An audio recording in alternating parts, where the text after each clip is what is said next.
اگلی صورت ہے سورہ اللہب. نبی علیہ السلام کا سگا چچا تھا.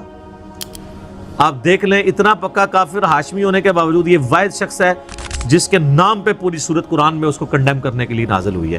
اس سے پتہ چلا کہ نسبت آپ کو فائدہ نہیں دے گی اگر آپ کے کرتوت صحیح نہیں ہوں گے. اور اس نے نبی علیہ السلام کو بڑی تکلیفیں دی ہیں.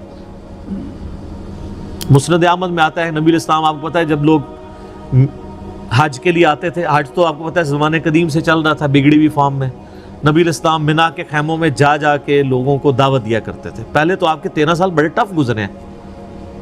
تو جس خیمے میں لوگوں کی ذہن سازی کر کے باہر نکلتے تھے, پیچھے سے ان کا چچا داخل ہو جاتا تھا اور کہتا تھا کہ یہ تو جو آیا یہ تو مجنون اور پاگل ہے, میرا بھتیجا ہے, میں اسے جانتا ہوں, یہ پاگل ہے, اس کا بیچارے کا ذہنی توازن ٹھیک نہیں ہے, تم اس کی بات کو سیریس نہ لینا. آپ ذرا امیجن کریں کہ کتنی تکلیفیں نبی علیہ السلام نے کاٹی ہیں. اب ظاہر چچا سے لڑ بھی نہیں سکتے, رسپیکٹ کا رشتہ بھی ہے, بڑا بھی ہے.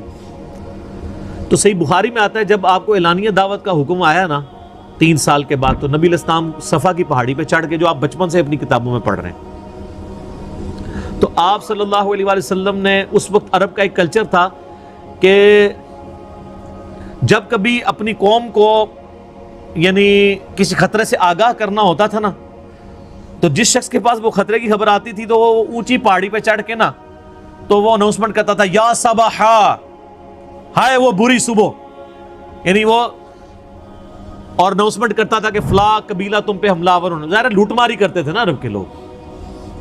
تو نبی علیہ السلام نے اس طریقے کو یوٹیلائز کیا جس طرح ہم یوٹیوب کو یوٹیلائز کر رہے ہیں پازیٹیو کام کے لیے. ہم بھی یہی کہہ رہے ہیں یا صباحا, اور مولوی نے تہاڑی صبح بھی آخرت برباد کر چڑی جائے, باچے جاؤ, ٹھیک ہے, چیخ چیخ کے کہہ رہے ہیں. نبی علیہ السلام نے بھی اس وقت یہ ٹیکنالوجی یوز کی, آپ صفا پہ چڑھ گئے اور آپ نے یہ آواز بلند کی, تو سارے لوگوں کو جمع کیا.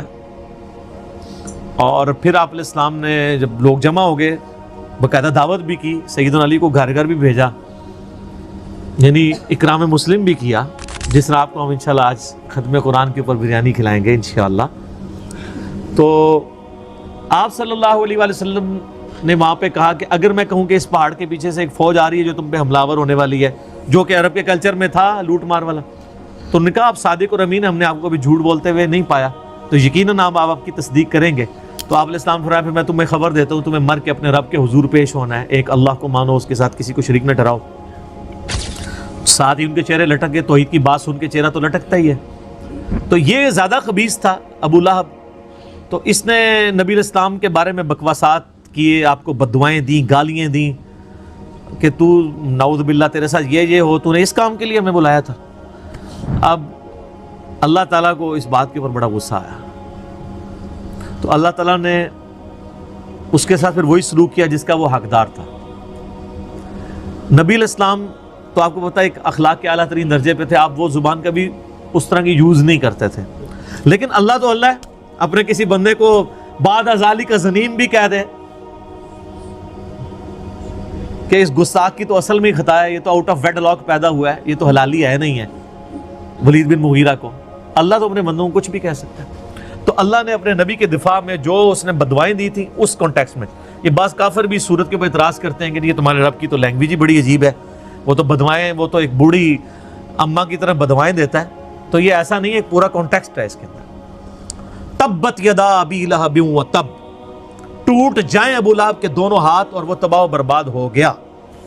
اس میں اللہ نے پیش گوئی کر دی کہ یہ اب اسلام بھی قبول نہیں کرے گا. اس صورت کے بعد 10 سال وہ زندہ رہا ہے, قرآن کو جھوٹا ثابت کر سکتا تھا اسلام قبول کر کے, کہ قرآن تو کہہ رہا ہے کہ تو دوست کی ہے, تو دیکھ میں کلمہ پڑھ لیا, لے عمر دوزے کی سوٹ کے دسو. لیکن نہیں سر, جب ختم اللہ علی قلوبہم وعلی سمعہم وعلی ابصارہم ہو جائے تو پھر سر دنیا کے سارے علماء, مشائخ, انبیاء, فرشتے مل کے بھی کسی کو کلمہ نہیں پڑھا سکتے. انک لا تہدی من احببت ولکن اللہ یہدی من یشاء. اے نبی, جس سے تم محبت کرتے ہو تم اسے ہدایت نہیں دے سکتے, بلکہ اللہ جسے چاہتا ہے ہدایت دیتا ہے. یہ بڑا کریٹیکل ایشو ہے میرے بھائیو. ما اغنی عنہ مالہ وما کسب, اسے کوئی فائدہ نہیں پہنچایا اس کے مال نے, اور جو کچھ وہ کمات کے جوڑتا رہا کوئی چیز اس کے کام نہیں آئے گی. سیصلی نارا ذات لہب, ان قریب وہ جھونک دیا جائے گا شعلوں والی آگ میں.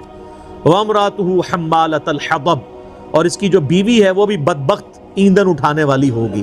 دنیا میں وہ یعنی اس کے بارے میں مشہور ہے کہ وہ لکڑیوں کے گٹھے اٹھا کے لاتی تھی، لیکن بعض مفسرین نے یہ کیا کہ قیامت والے دن وہ اپنے خاوند کے لیے ایندھن بن رہی ہوگی، اس اعتبار سے کہ یہ بھی دوزخ میں جل رہی ہوگی، اور وہ بھی اسی طریقے سے دشمن تھی، سخت دشمن تھی نبی صلی اللہ علیہ وآلہ وسلم کی۔ فی جیدہا حبل من مسد، اور اس کے گلے میں قیامت والے دن اس رسی کا پٹا ہوگا، یعنی جس رسی میں وہ باندھ کے لاتی ہے نا لکڑیاں، گھر کے کام کاج کرتی ہے، یہی اس کے گلے میں پٹے کے طور پہ ڈالا جائے گا۔ اب پتہ نہیں یہ اگر آپ تفسیر اٹھائیں نا تو جو الفاظ انہوں نے نبی علیہ السلام کے لیے استعمال کیے نا، ان ساروں کا اللہ تعالیٰ نے پریسائز انداز میں اس میں جواب دیا۔ اور یہ دیکھیں ایسی لعنتیں اس کے اوپر پڑی ہیں کہ مسلمانوں کی جہری نمازوں میں اکثر یہ صورت پڑھی جاتی ہے، کیونکہ اس کا جوڑا بنتا ہے سورہ اخلاص کے ساتھ۔